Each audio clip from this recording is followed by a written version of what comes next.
When we started talking about multi-tools 5 years ago, there weren't many budget options that were worth spending money on. There really wasn't anything at all. And that has changed so much. And today's multi-tool might be the single most threatening budget multi-tool to come out in a really long time. There are certain features on this tool that are so different. Even the big four don't have a multi-tool with this same feature. We're going to talk about that and why this $35 multi-tool is something you want to keep your eye on. So let's start off with some basic information. You're going to get the multi-tool itself. You're going to get a pocket clip that is removable, and you're going to get a sheath. Now, put that number in perspective. It's currently $30 if you have a Prime membership, $35 if you don't.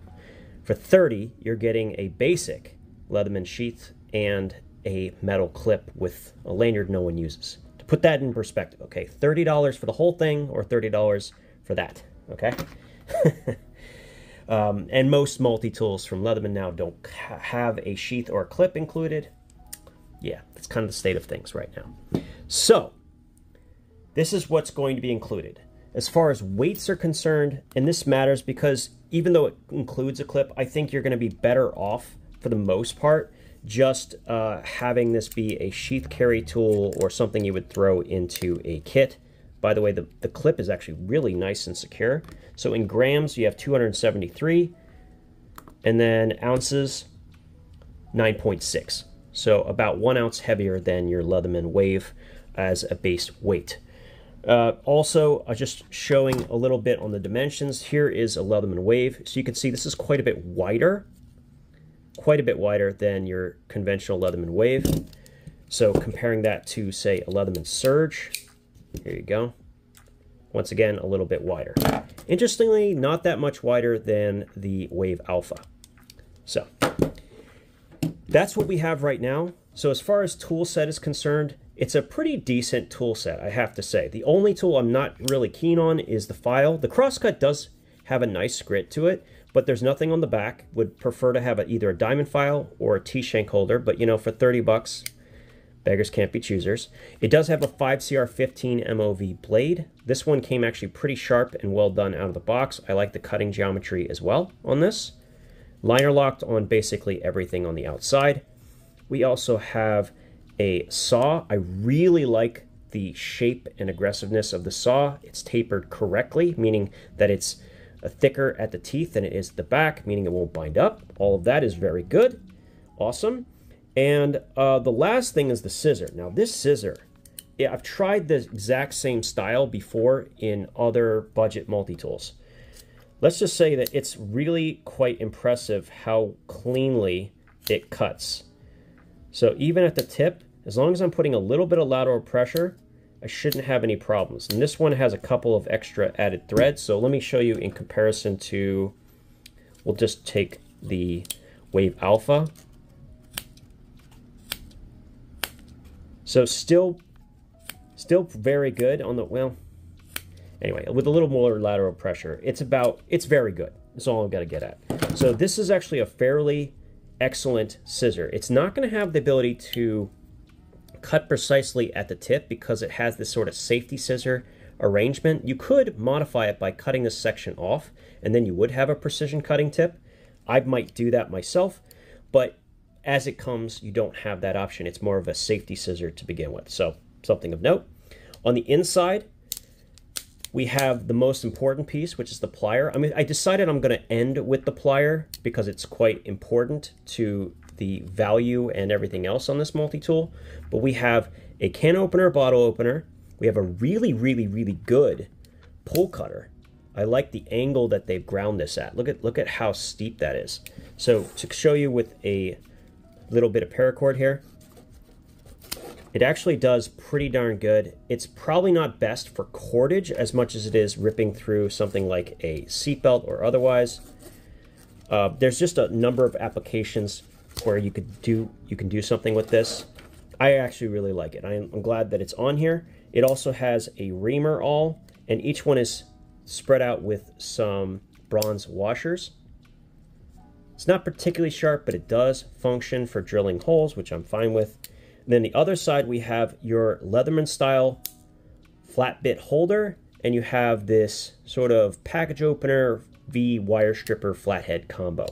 Not super keen on this particular tool, but it works pretty well. Now, while we're talking about the bit holder, if you've not noticed, Leatherman flat bits have gotten pretty damn expensive in recent memory. They're now $40 for the full kit.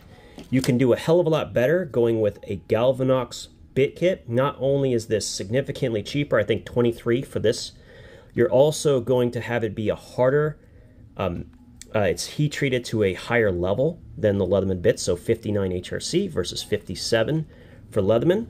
And if you want to spend a few dollars more, you can actually get it with a pack of 4 replacement bits, which I highly recommend you doing. And what's really neat is if you take off the clip for the Mossy Oak, which I'm going to do right here, and you use the sheath, you shouldn't have any problems storing the whole thing together. It's a little bit on the snug side, but it does still function.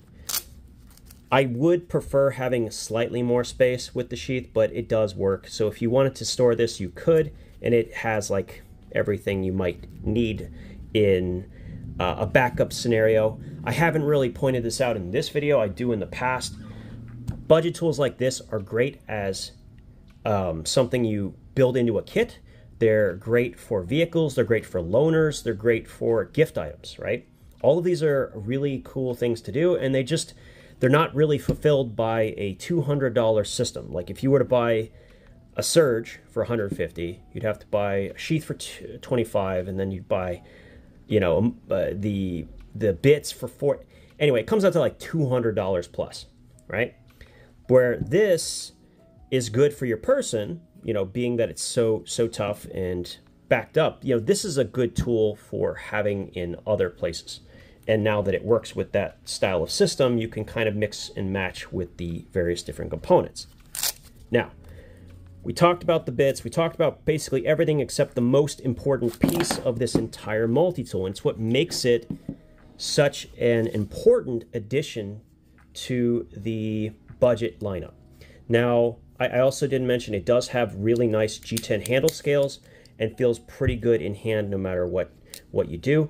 But the pliers, which are spring-loaded, these are special because they're one of the few on the market that are actually CNC milled. Now, I waited for a while to do this because I wanted to have some sort of video proof showcasing the actual process of the plier so that we could like actually confirm, was this actually CNC'd? It does appear that it is. And why does that matter? Well, being CNC milled makes it quite a bit stronger than plier heads that are cast. Casting is when you take a mold and you pour molten metal into it.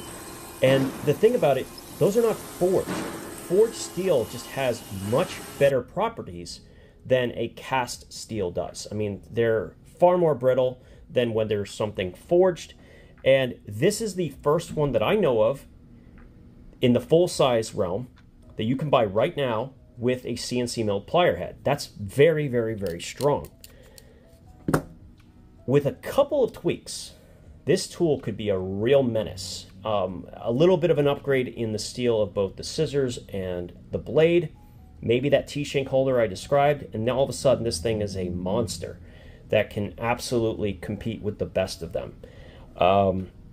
I'm very, very impressed by this. Not only does the CNC plier really, you know, make me excited, it kind of moves the needle forward. It also, being spring-loaded, means that for most people who haven't developed muscle memory or the ability to easily do this sort of motion, the spring-loaded nature of the pliers really do help it quite a bit, making it more enjoyable to use. I'm very impressed with this, especially at the price point that it currently is at. I think that if we do a tier list of budget multi-tools, which I'm going to try to accomplish before the end of the year, this is going to likely make it into the S tier. It's going to make it into that top echelon of budget multi-tools under 50 bucks. I don't see being able to exclude it. It's just too much value, too much performance to not include. Now, if you're seeing this, you might also have seen and then somebody's going to probably mention it in the comments. This is not the first time we've seen this exact model. It's just been rebranded by Mossy Oak, which is a much bigger company, has more of an ability to back up with a warranty, right? So that's a great thing. But if you're not living in America, you don't have access to Amazon, you can get this from a company called, well, like a sub-company called Decoyu, and it's the same design. Like this one has titanium handles, but they have some that are G10, and you can find these as well. They're all over the place. And it's the same, literal same multi-tool. It's just rebranded under a different banner, right? So this is really awesome to have access to something like this. It's a little bit on the big side. It's not exactly what I would call an EDC multi-tool, where like you might carry it instead of a folder, but I think it's a pretty damn good offering for your backpack, other types of kits that you might be building. It's not as heavy as something like the Surge at 12 ounces, but it has a lot of the things that I'm looking for. Strong pliers, spring-loaded nature. And one thing I want to check, I think, and I could be wrong, I think that the plier design and the cutter design is exactly the same as the one on the Leatherman. And I'm going to interchange them real quick. Let's see if they actually do fit. It's good to know for the future. Now, a moment of truth here. The reason this matters is recently they have changed the geometry of the cutters, creating this stupid gap that happens at the bottom of the multi-tool. And contrary to popular belief, this is not for the purpose of wire stripping. Notice that it is not sharp in any way right there at that corner. But if you compare it to something like this, which has that nice sharp 90-degree corner, let's see if we can actually get this in here. It does appear that that's going to work. Here, let's take a look. Go ahead and put this in.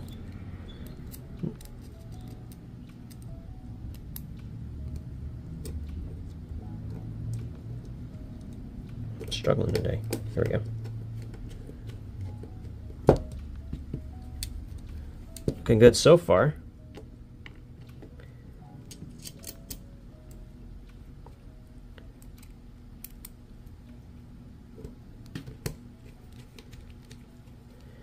Well, look at that. And there's no gap. Well, looks like we can actually find a source for some decent cutters. Now, the only question is, can I buy these cutters separately? Because that might solve a rather large problem we are having right now. And not only is this a cutter that is really crappy and shatters with that stupid rounded corner, I also believe that you can see it right there. These are actually cast. They're not forged plates. You can see where it actually broke off from the mold. That is so much weaker than having a forged piece of steel that you actually, you know, cut into shape, which is what these are. And the way they used to be, I should mention. So another point going to the Mossy Oak and this general style of multi-tool, because if you buy one of these, you're also going to have really, much better replacement cutters for your more expensive Leatherman, and they interchange with the various different bits. Wow, I'm just going to end this here. I honestly didn't think that was going to work, but the fact that it does opens up a whole nother group of questions and follow-ups. But yeah, I'm curious to hear your thoughts on this down in the comments. I am really happy with the overall performance and design of the plier head on the Mossy Oak. I think a lot of people are going to enjoy this, and for $30, yeah, for 30 bucks, this is going to be damn hard to beat. Yeah, enough said. As always, thank you guys for your time. We'll talk again soon.